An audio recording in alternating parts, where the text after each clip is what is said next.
Welcome back. We're here working on our X3 build, and I have with me Cody Heyer. We've traded Cody Tuck in for Cody Heyer. Cody Tuck is a man of few words.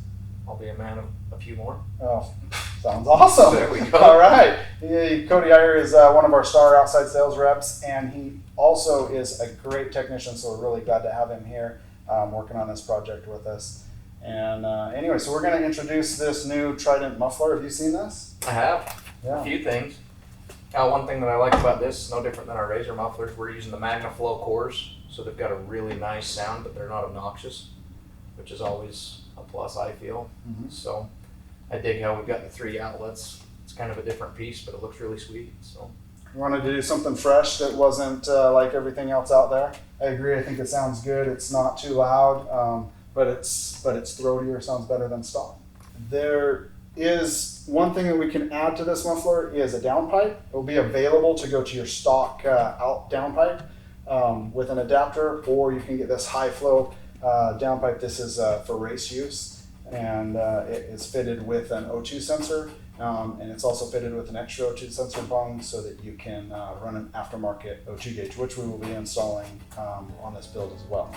Okay, let's go get this put on and see what it does. let's go.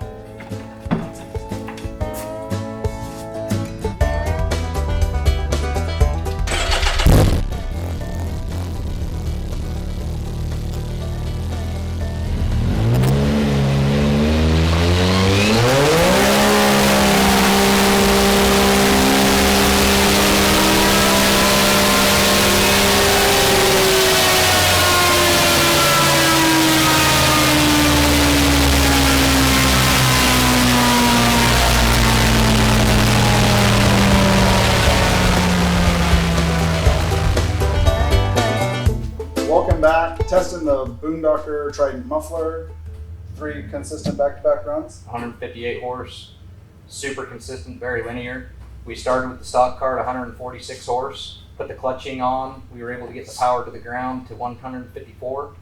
Then we went one step further, put the cat delete and our new Trident muffler on, and we had a bunch of very consistent 158 horsepower runs. 3 back-to-back runs. What I thought was really interesting though is that we let this sit for what, 5 or 10 minutes on the dyno. Yeah. Started it back up, and then we were at 154.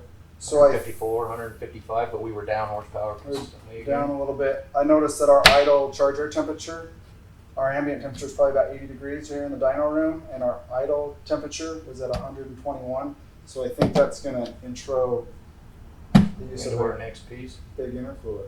So I think that we're going to see some gains there too. Pretty excited.